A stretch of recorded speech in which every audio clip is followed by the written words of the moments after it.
All right, so this video is kind of the hodgepodge. Um, uh, it's about crank science, which obviously is going to include Gary, but not just Gary. And it's also about crank pessimism, right? I just watched, and that's also not about Gary. I happen to, and a subtext is when I turned 49 on my birthday a while ago, being a person that doesn't believe metaphysically in numerology, but I kind of like numbers, and so, being 7 squared, 49 years old, it's like, sounds like a middle point or something.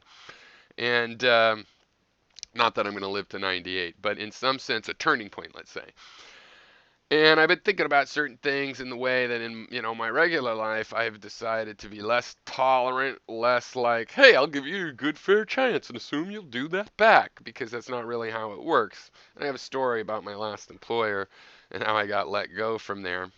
Fired, some people would say, first time I was ever fired, and how I had said that very day to a colleague that I was working with, um, because he's like, "Oh, this is a great idea, but I don't think anybody will go for how will we do that?"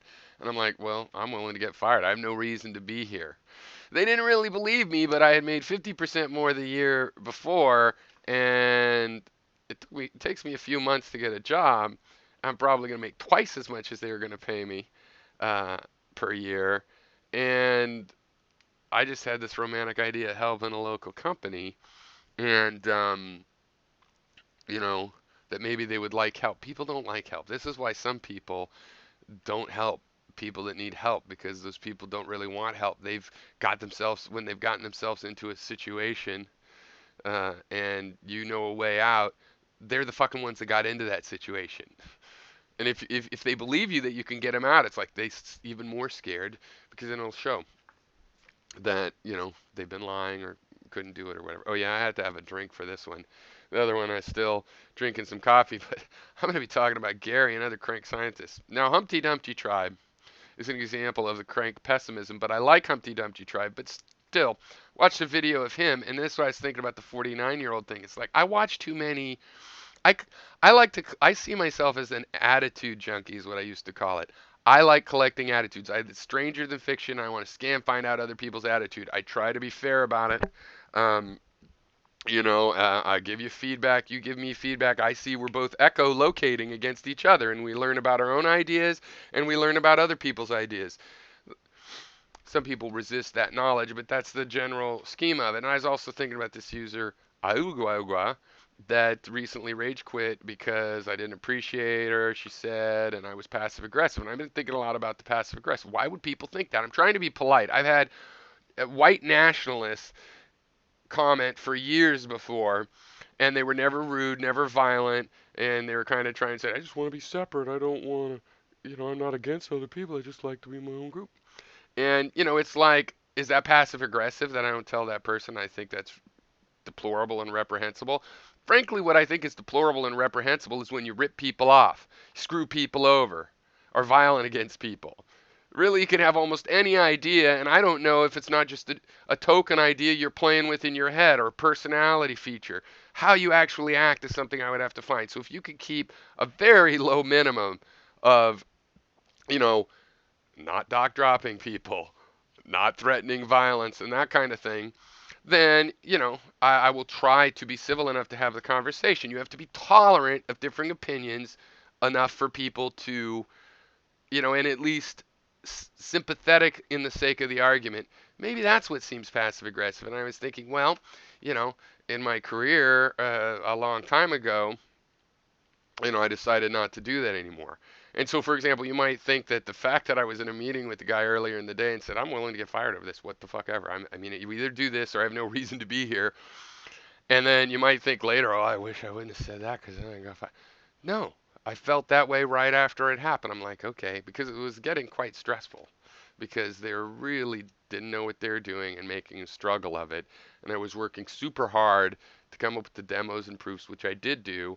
And when I got to a milestone that totally proved what I'd been saying and satisfied everything that they'd been bringing up as roadblocks, then they're like, because they're afraid. And I literally, there was no way I was going to fail the way they were telling me to fail. I would rather do it the right way, fail that way, learned a few new skills as I had studied their problem and done research to see what tools are best to fix it in the most efficient way. So I meant that, and it's worked out good. And it's one reason I left my last job, and it's one reason it's like, not that there's good conflict everywhere, but that, it's like, as a youth, I would like to, what could I do to make this work out? What could I do to make this work out? Yeah, maybe it's, there's always two sides of the story. Maybe it's 90% I'm right and 10% them, but I could still incorporate, maybe I can make this work out. And I took that out of my personal life decades ago because I realized this is enablement for the people that make it hard to work out. They are taking advantage. They can work a lot less hard, like Gary, and half of their progress is really from energy you supply. Um, but in this online thing, in this online hobby, I thought, well, I'm an attitude knot. I'm exploring the seas of human ideas. So now I'm not saying I won't reply to people like Gary. See, this is the other thing I'll talk about crank science in a second. I'm not saying I won't reply. I'm just saying this benefit of the doubt, to take your ideas seriously past the point that it really should be taken seriously, or when I already know it can't be taken seriously, in order to be sympathetic and let you have a chance to have your say and see how it works out and what's different between other versions of the idea and stuff like that. Um, yeah, I don't think that's been working out so well. I will still comment. I've always had an interest in crank science. Okay, so I had just watched Theoria Apophysis, or whatever his name is, video, and he's all, Einstein's an idiot moron. Photons are stupid. The guy that made up the word photon was a retard that believed in the occult. And that's your hero, people that believe in quantum mechanics. Some physicists working in quantum mechanics don't believe there's particles either. They say it's always the wave. And the issue is, why is there this particle-like behavior in experiments? It has to be explained, right? And I just realized I'm watching too much of this shit. I've been watching Stefan Molyneux, like I'm monitoring the culture, but I already get it. I mean, I don't really have to be watching that for, like, the benefit of the doubt, for the benefit of the conversation. I still believe in that. I still believe in the conversation. And it might be that just at this stage of my life, I'm not going to play the same role, and it's good other people will. But also, I kind of think that there's an enablement aspect to it.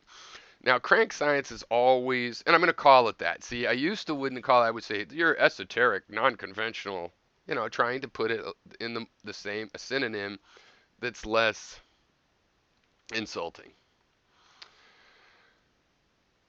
Curious, I think you're commenting on my last video. I'm seeing your comments in my chat to my current video or something, but, I'm not going to stop it. Oh, Curious is going, intersectionality is cultural Marxism, is democratic socialism, is pink communism. Whatever, series of terms that you won't define. I don't fucking care, okay? I like you, Curious. I'm not going to change people I like just because of the reprehensible ideas, but you're a perfect example. You have some reprehensible ideas that I let go because I figure they're kind of obviously reprehensible. I'm not the kind of person that's worried. He said it out loud. He's going to affect the youth. But so I'm interested in your ideas, but expect them to be demolished from now on, right? But it'll be hard for you to realize, but I still like you as much as I did. You seem like a more or less decent person that wouldn't slap a stranger in the face for no reason. But you talk about it like you would, and I don't like that. So the first time I really started seeing this crank science was when I got a summer job at NASA that I ended up working at through college. I ended up working there about 6 years, and as a teenager, a teenager, I went to work at NASA Ames Research Center. And some of the scientists had these letters on their doors, and typewritten, sent in the mail generally. There was email, but people weren't using email much there, except for on their local system. And And it was always kind of the same thing. Like, you're in a club and you just believe because you were told to, and you're just following authority, and blah, blah, blah, and all the same thing we hear from Theoria, Apophis, and this guy Spectral, whatever it was back in the day, I had a problem with. And he thought I was an agent of NASA at one point, which I found out because he said later, no, I decided you weren't an agent of NASA. And then he went back to me being an agent of NASA, which is like being a member of a, you know, he was worried I was going to murder him or something. It's like, okay, you're across the line of you're too fucking crazy. So I can't talk to you anymore. And basically, most people with their crackpot science theories are like that. Now, not everybody that has an alternative view or interpretation. For example, there's this guy, I forget his name now, he's changed his channel, but that does an artist's theory of space-time. It's very interesting and I think very positive. And there's good visualizations there. And it's very interesting. However, it turns out you can see he's really trying to figure something out and to think about something and present his theory of space-time from the perspective that he's, creating or defining. But mostly they're a bunch of conspiracy and they're just in a gang up against me, and it's a big emotional ego thing. And so that's what I've seen, and it's been upsetting. Last couple of years, I haven't really been talking to Gary, and then he's doing the science stuff. He comes into my hangouts. He came into my hangouts every once in a while, but I'm really watching his videos. Then I thought I'd react to some of his science stuff, and watching his videos on his channel. And did it change? I think it's even worse. His amount of lying and saying things that I know from our previous conversations, live conversations, that he knows better than, and he says the other thing because he's a propagandist. And I don't think that's okay. And I think the fact that he's now doing this with science just shows how crackpot all his ideas are. And even if you're an antinatalist, I think you should be able to see that Gary is a crackpot about that and everything else. I mean, he says things like he would kill his girlfriend if she got pregnant and didn't have an abortion. Why we look the other way about shit like that? I think that should be brought up, that kind of stuff. That's not okay from Mr. Compassion, from Mr. I don't have to be guilty because I want everybody to die. I don't see it that way. I don't think wanting everybody to fade away and all the living creatures to fade away is automatic. It might be an okay position, like Christopher Seven seems to have, and I think that's an okay position. I think wanting to force other people to do it is reprehensible. But your view of it is psychotic, right? And you say, oh, but it's just not reproducing. No, you said you would do the big red button, which would kill everybody. You're like Trump. You're the post-factual poster boy, Gary. You're like Trump. You're like, well, I could say that I'd push a red button and kill everything, but don't say I would kill everything. You would kill everything. And we know that you're not very compassionate because you say that real suffering in the world right now is an objective negative, right? But you don't want to let foreigners into this country when they're fleeing a war-torn situation where we could alleviate that suffering. They don't have to move into your living room. All right, don't be scared. You let them come to America. You don't have to move them. Hey, all you people afraid of that. Well, why would you put a criminal in your living room? They don't have to move into your living room. There's people in this country that actually would let them come into their living room. Just let them handle it. Nobody's asking you to put them in your living room, little scaredy cats. All right, and frankly, the whole thing, but that's just what ruins no, people like you that think life sucks. Your pessimism porn. That's what's ruining liberalism and conservatism and the fucking world. All right? It's like Humpty Dumpty Tribe was complaining about these environmental disaster like web feeds he gets, that at the end of the year they say the few good things that happen in the environment, few good environmental stories. Like, that's bullshit. Yeah, why mention the people that in this onslaught of negative news actually do something positive? Why say good job to you guys? No, fuck you. Stop working on it because world sucks and you're just wasting your time. You're the problem. Telling people making the world better is a waste of time makes you the problem. And you want to use your little formulas like, hey, objective, negative, and suffering, but you don't really care if somebody's and then you use this thing. Well, they'll make the wages go down, and it'll be a problem. Excuse me, the jobs are going. It's like you're saying if we don't let them immigrate, we're not going to have to compete with them for jobs. Have you noticed that the jobs are going to their fucking countries? So I think maybe we're already competing with them, and the difference is if they come here, they might drive your wage down to the minimum wage, but at least you can still have a job, right? And oh, wait a second. Even if you don't get a job at minimum wage, at least those people are here paying American taxes. When you send all the money over there, and most of it goes to the rich people over there, and the people get nothing and no benefits, you're still competing with their wages, geniuses. I don't think a lot of you are very bright, to be honest. You have a serious problem with not being so bright about things, not think things through, not even being able to make an argument, not being able to understand the argument against you. Like, will one of these guys be able to answer what I just said, even though it was clear? No, because they'll be looking for a way to make it, no, that's impossible. Look up the word intersectionality, right? It's ridiculous. And Gary, you are making an excuse for your failures. Your failure to make the world better, to make your life better, to succeed at your dreams, you've turned that into a guilt-free card of, I just think everything should die. So fuck those people around the world that are suffering. Fuck the people in Bangladesh. We still have to buy their goods. We can't compete with them. Globalism's here. Get over it. They're suffering, but it doesn't matter. But my God, you ate a chicken. You're full of shit. You're just, it's free because of your failures. It's a fake compassion. To euthanize the healthy is a fake compassion. I respect that Christopher Seven, for example, thinks, hey, I personally think it's better not to exist. It doesn't mean I don't enjoy my life. Yeah. To advocate euthanizing healthy people and it not being their choice, not the other person's choice, which you have tripled down on over the years, that's not compassionate. No, you're an asshole.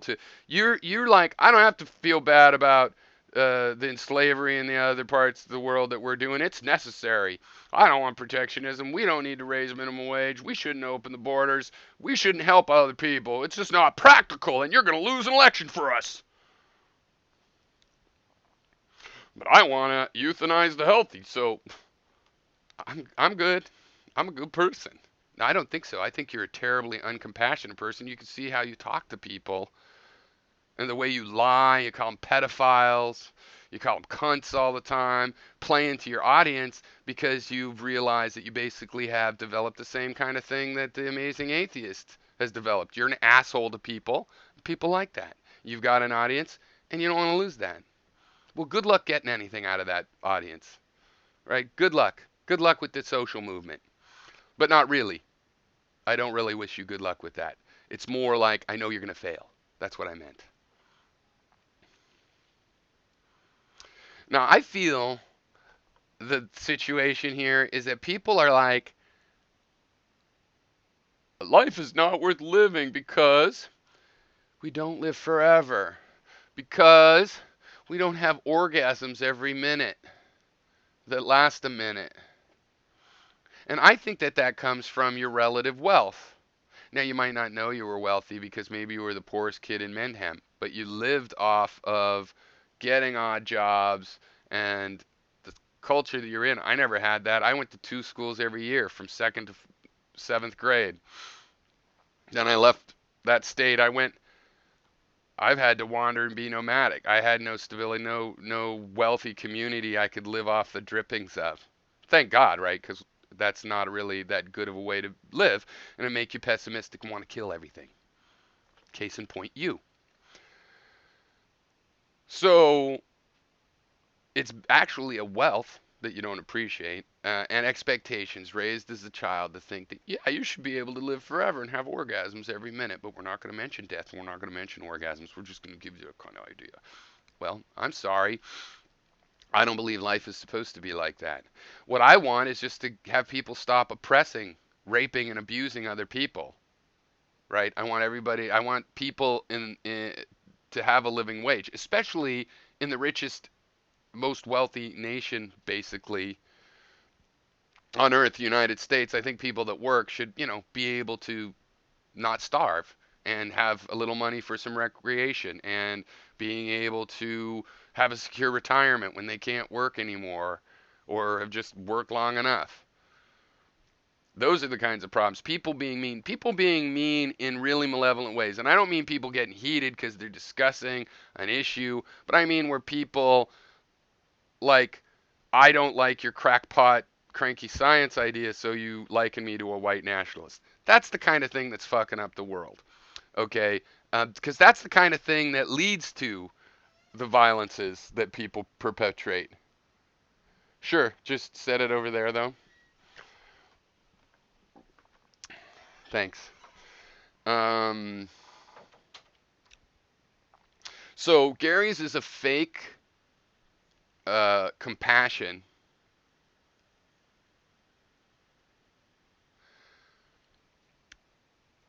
Gary's is a fake compassion that's covering for an apathy. And I think my theory's always been he didn't used to have the apathy. He failed so hard because he thought, like he thinks he'll get a Nobel Prize. He thought when he started working on cleaning up his county that it would just work in one couple years. And he's too lazy to actually wait or realize, it might take a couple generations. You might have to start a town improvement group or a town uh, corruption watchdog group, and it might take 25, 30 years. He's not the only one, but he's certainly. And so when that failed to take place in a couple of years, the world, the fucking world must not be worth living. Everybody should die. Well, maybe you should just leave Mentam. It seems kind of like a shitty place for you. Yes, Gary is the post-factual poster boy. I was curious, why does Gary even think there is such a thing as a photon? He's always talking about things we never seen, invisible men. And then he's also said we can't see photons. So, Gary, why do you think there is a photon? Because he checked it. One of these cards is like, Gary said he would test things, not like you fuckers. He tests it, and then he goes, Gary, are you right? Is there some bias here, Gary? And then he says to himself, no bias here. I check my shit, why don't you? I mean, it's also gotten to the point where, look, we're kind of taking advantage of Gary. Because that's ridiculous, right? And the main thing is that, like, Gary stays in the conversation. I've always respected somebody that could stay in the conversation, get over things enough, but he doesn't really get over it.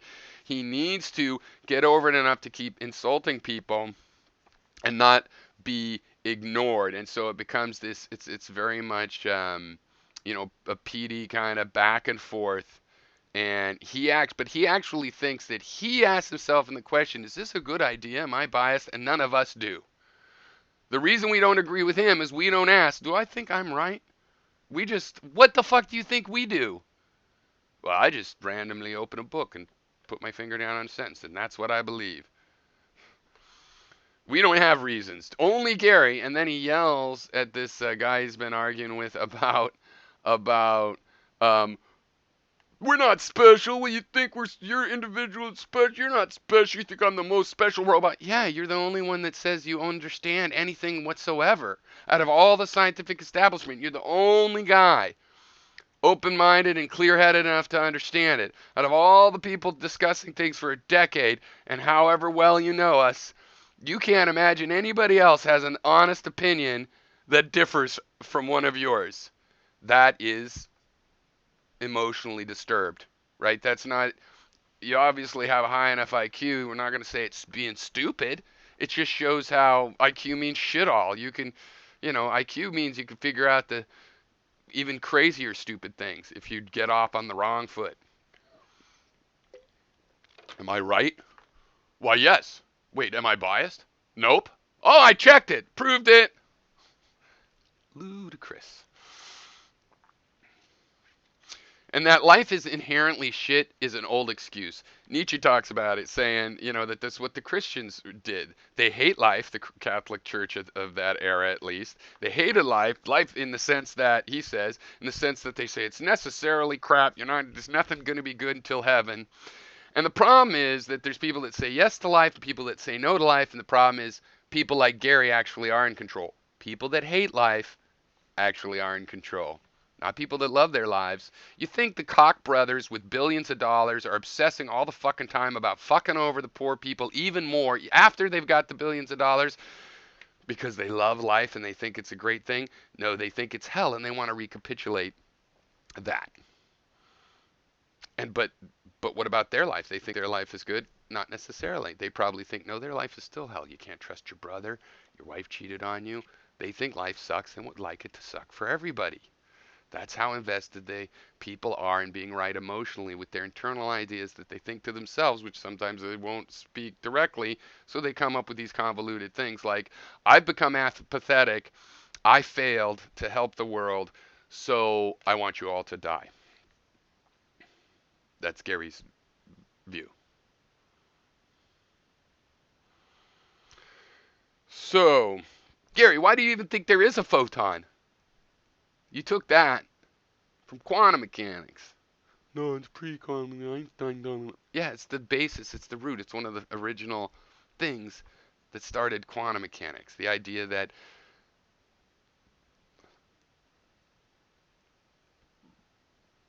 well, that's not true, really. But Einstein's idea of the photon did quantize it. The quantization was thought to be real, and it led to a chain of effects. The photoelectric effect that he wrote a paper on. I think that's the thing he ended up getting the Nobel for. I'm not sure. Check that. Those are the roots of quantum mechanics, even though he came to disagree with the theories that developed. And originally, they thought the photon and its quantization of energy in the photon was just a mathematical thing. And Einstein showed no, it's got to be physical because there's ways. When you make up math to explain physics, you're halfway there because there usually will be a reason that you could figure out why that math comes around. Like, let's say you threw a rock and you eventually found, oh, it's a parabola. I don't know why. I said, but it is a parabola. And somebody could come along and go, why? Well, because the Earth likes parabolas. Flying objects like parabolas. But no, that wouldn't be quite right. But the parabola would still be right. And it would be a matter of finding out the law of gravitation. If you do the math with the R squared law and the gravitation and the momentum and potential energy situation, you can trace that uh, curve in math and relate it back to other physical things. So that's happened with the photon, with the quantization of photon energy, and we rather presume that since the quantum mechanic wave functions.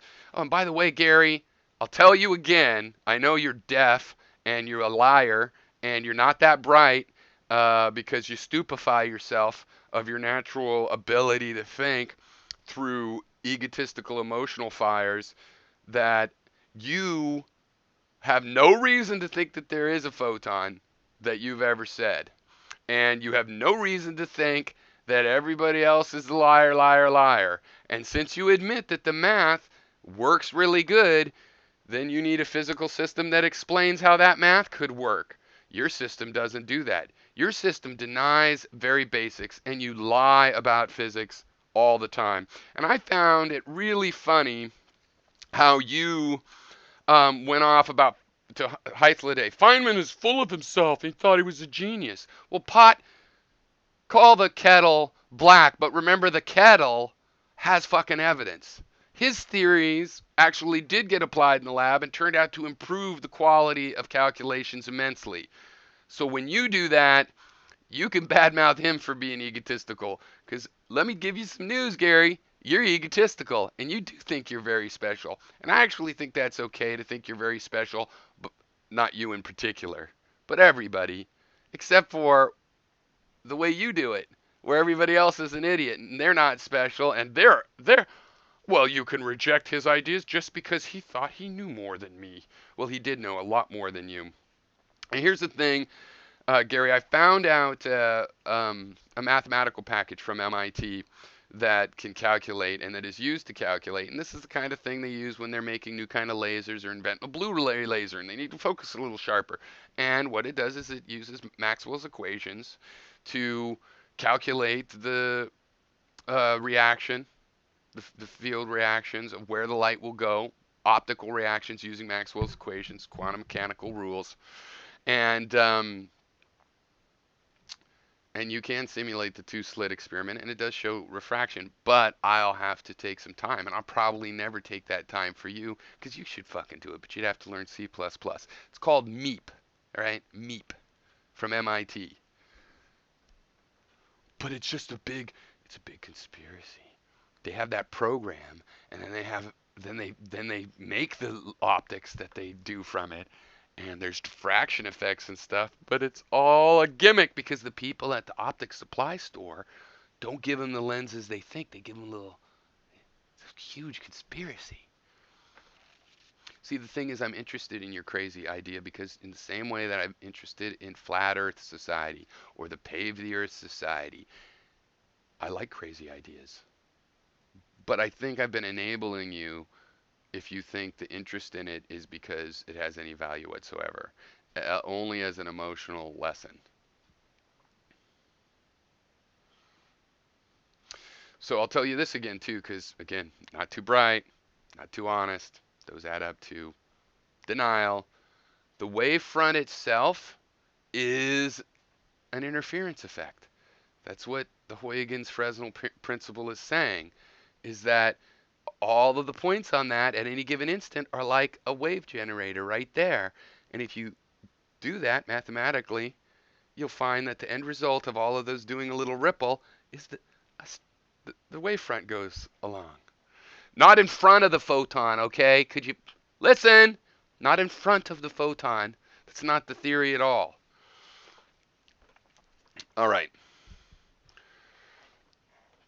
So everything, when a slit is put there and the wavefront is cut off, it's not two photons.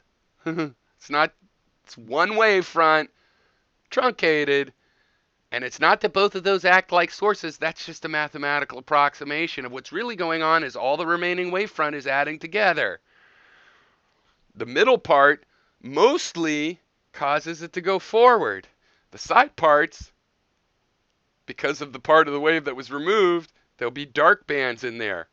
That's the contribution of that part of the wave that was removed. But guess what? When they tell idiots like you that it cancels out, and you believe that because you want to believe that. You want to believe that, so you believe it. When you don't want to believe something, they're liars. But they're kind of lying to you. A segment of a wavefront is actually always going to be bowing out, becoming curved again, right? Like a circle. And then if it goes far enough away, that circle, any little segment will start to be a plane again, but it'll still always probably be a curve unless you have some special generator. In the math, if you want a straight plane, you're simulating that the source is infinite away. So like, for example, the light we get from distant stars, the wavefront is hitting us more or less as a straight line because the curvature after thousands or millions of light years is immeasurable anymore. So, let's see. I got my cards out of. Oh, yeah. So, he went off on Hythloday that. I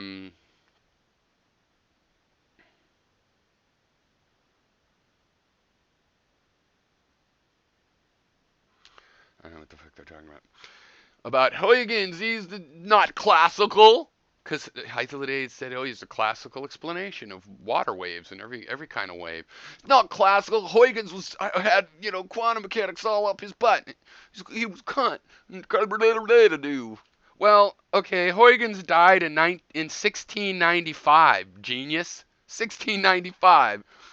But he was brainwashed by a scientific idea that was, I don't know, 350 years before it becoming mainstream.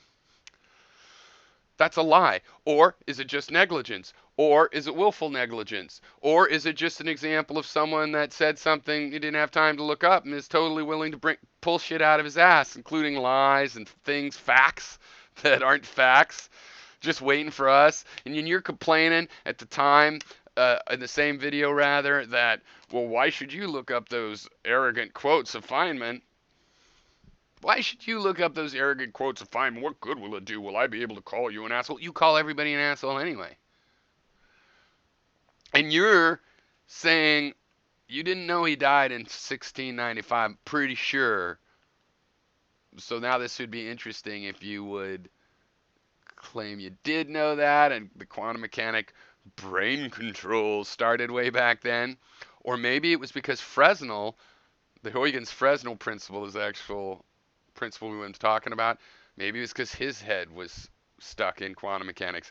But he died in 1827. So, nope. Now, are you going to admit you were wrong and a moron? And also a big old asshole because of the way you treat other people when you're wrong all the time. And you think you can treat people this way because you're never wrong. And that's obviously a delusion. An actual emotional delusion of the point that we're probably bad people for talking to you when you're just having a nest of crazy emotions. But it's your choice to go on the internet.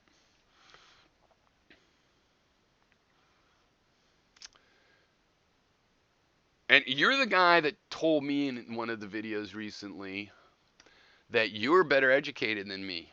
Because you probably watched a lot more documentaries about science than me. And you know what, Gary? That's true. Because it looks to me like you have, I don't know, from 15 to 20 hours a day to watch videos. And I don't. Because I'm working to stop negative consequences for my family and alleviate the pain and suffering to the point where life can be pleasant. So I don't have time. And I've told you fucking 100 times. My ideas were born from taking physics classes at Berkeley and having to do some of these experiments. And then on that foundation, when I read science news through the years, I could separate out the cold fusion and the new life forms from the things that have been demonstrated over hundreds of years. You want to say, well, sometimes NASA makes a scientific announcement that doesn't turn out to be corroborated, and we have to wait sometimes a month or 2 or 6 months to find out, when the other scientists go, nope, sorry, we couldn't reproduce that. And you're saying that evidence that they correct themselves and because they're wrong, that shows that they've just been lying for over 100 years. And you do this because you think you're right all the time. Well, Huygens died in 1695, so he wasn't a big quantum mechanics guy. It is about classical wave propagation. Obviously. You'll just talk loud. Because you don't care that you know now that you're wrong. You're intelligent enough to know you're wrong. You made a mistake. But you've got this audience. You got to be amazing atheists for your audience, right? Never give in. You could just insult somebody. You know, if you get something wrong, like saying Huygens was part of this cabal of a conspiracy of just believing it because they were told it by their professors, and it's all about quantum mechanics anyway. It's nothing classical about science from the 1600s. You could just stick a banana up your ass, and none of your audience will really care about they don't care when Huygens was alive. They just like hearing you be an asshole, right? Become a worse and worse person year after year. Gary's like, this is a big mistake. If doctors made this biggest mistake, all I really want is you guys to admit that it's not finished. It's not the final. I worked in science. I've worked in science up until a few years ago. I worked in science, and as I told you, I studied physics among other things. You know, about 3 years of, well, no, truly 3 years of college level physics and math. And nobody says physics is finished. People, when they have something like dark matter that isn't well explained, they go on to try to explain it. There's still people trying to prove the Standard Model isn't true. There's still people that are trying to prove it's the only thing that's true. There was a popular mathematical thing with supersymmetry theory, that the Large Hadron Collider, which you're all bitching about that we bought it, but it proved that a scientific theory isn't holding up water. So guess what? It's going away. You should probably try that.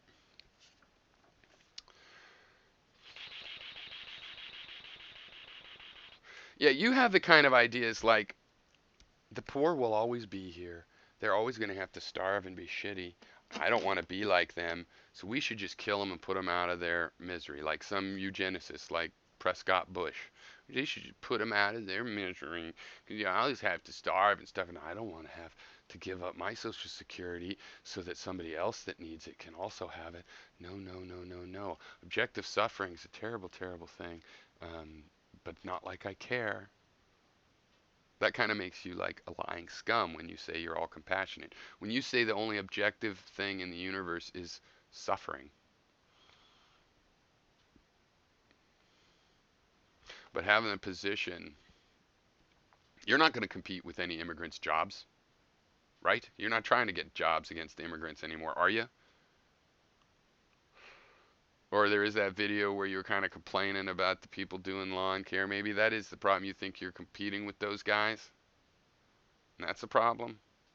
Either way, their objective suffering. You say even if Nazis suffer, it's terrible. I don't think so. I think it's good if a Nazi suffers, right? I think that's perfectly fine.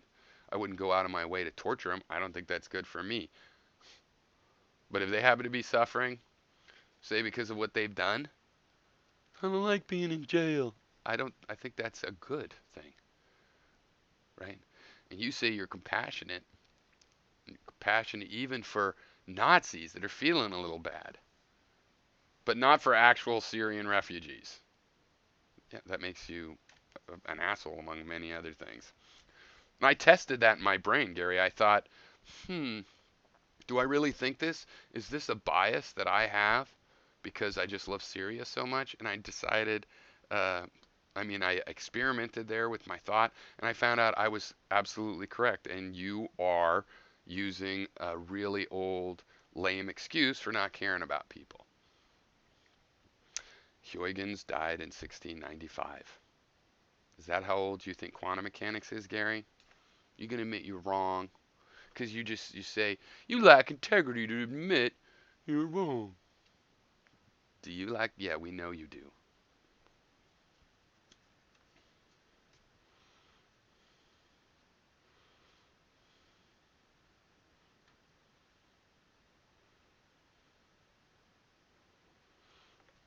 Quintican, I don't care.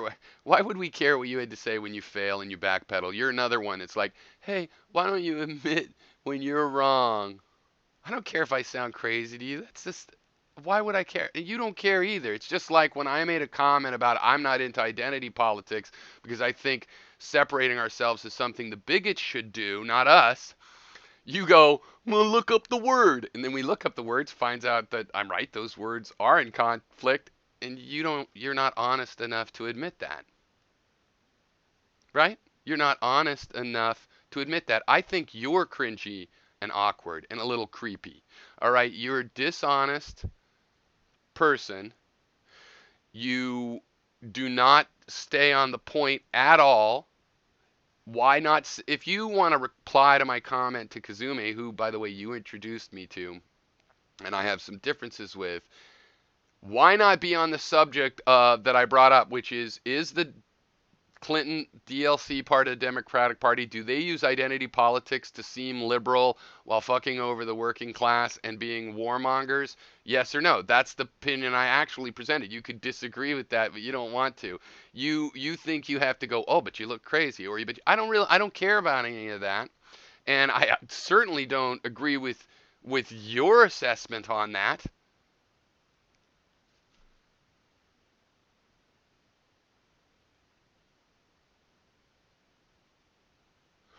I'm on a roll. You're enjoying it. Yeah, he cares. You guys are so that's really the trolling thing, it's right? Like you live a life where no one seems to care about what you say. So someone like me comes online and like, yeah, I care. I'm not going to adopt what you think. I'm here asking you guys what you think. You won't tell me. You say, "Oh, look up the definition," and when it you are like a little clam. You don't want to really tell, but you hate what I'm saying, and I'm supposed to deduce what you might think exactly. I care. Yes, I am here because I care about the conversation. I care about the subjects we talk.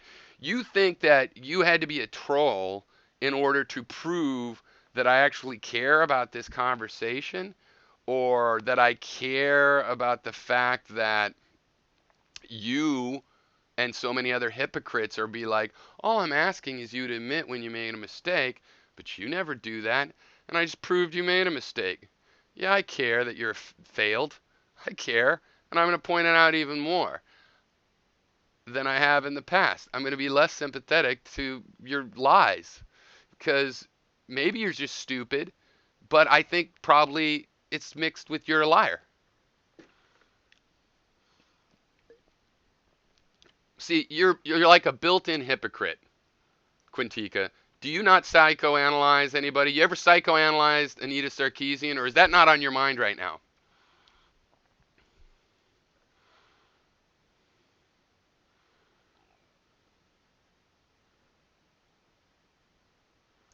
He says, "Ha ha ha! I made him laugh." Okay, what you're saying, Quintica, is that all you really want out of this conversation is some feedback and some feedback that you count, that you really exist, that your words can actually cause somebody to think about them. And that's fine. But it's really sad because I am here trying to have conversations with people. I've had conversations with you. I have blocked you because you're an IRL doc dropper censorship monger, right? And then I let you again. Why? Because I was like, okay, I disagree with that, but we can still have conversations. We'll try to, get past that. I also unblocked Carmel at the same time, but she started attacking me instantly to the point where we couldn't have a conversation. So I tried to, and then you are going to troll me, call me names, just throw random comments to try to be like, I don't have to make a point. It's just far better to try to throw, like tank traps in front of his way. And then to prove that I care and that it's funny to you. That's fine. I do this because I'm interested in this kind of hobby. So I think you went too far out of your way to prove to yourself that somebody's willing to listen to you when I already did that, even though there really is very little reason. The main reason I listen to you is the same reason I study the flat earth theory. I like crazy ass I like crazy ass theories that don't quite fit together but sort of have a pseudo logic like your philosophy.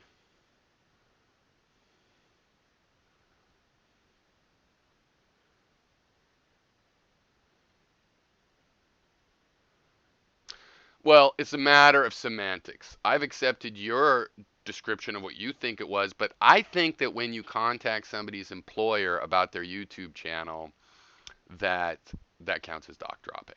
So we both agree that happened, right?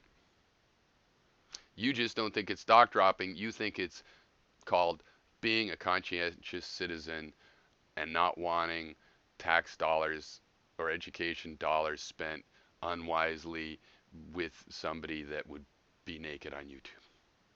I mean, you could call it what you want, but it's the same event, right? You IRL contacted somebody's boss. I continue to think of that, yeah, as doc dropping. But if you don't want to call it doc dropping, it doesn't really matter. We agree that happened, whatever you want to call it. Oh, you're going to say, I asked about a beautiful work of art, right? So while you're happy that I enjoy venting about your hypocrisy and Gary's hypocrisy and about crank science, and I enjoy studying from a science fiction kind of aspect too, of like, what if it was true? Suspend disbelief. Maybe the Earth could be flat. What kind of a story would that make? And you are like, I asked about a beautiful work of art. You can't even admit what you did in the chat. The lighting could have been improved. Right. You're like, you're perfectly fine with being disingenuous and you think it proves something because you've made me vent, which is a hobby that I've had since I was 13, coming online and venting my ideas. And when people were, I wonder sometimes if we aren't all somewhat addicted to seeking out ideas that we're going to want to disapprove of. Right? And that's one of the things right now I'm thinking about. Like, maybe I should be seeking out more ideas that I do approve of. But I do both. Like, thorium, I approve of. You know, land tax. There's a bunch of things that I've come here to approve of. But still, maybe I do too much of the focus on a disapproving. And obviously, I think I like that, doing that. So you just saying things that prove you're disingenuous, they don't, and I vent about it, and you think that what that proves you right, or it doesn't prove anything, but you just need the emotional feedback. Somebody's responding to me. Well, I'm not going to stop giving you that feedback and when I feel like doing it.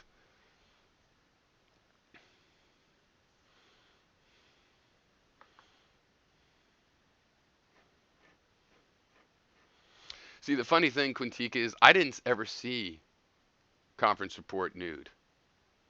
I saw, well, I guess I did. I saw one where he was um, fucking big giant concrete pipes. And then I realized I don't need to watch that whole thread of videos. It's not really for me. It's for people like you to get your panties in a bunch. He trolled you. Ha ha ha. You care. You care. That's my conference report. He trolled you and you care. And then you contacted his job and he guessed right that it didn't hurt him. It doesn't matter what video I'm talking about, genius. There's no reason to talk to contact him at all. And you say now, I don't know what video. What do you mean? It was just a video where the lighting needed to be improved, you said. Oh, but that's right. You're a disingenuous liar, and you're proud of it. And you're totally a hypocrite because you'll call other people that. But you're proud of it right here in the chat. Proud of it.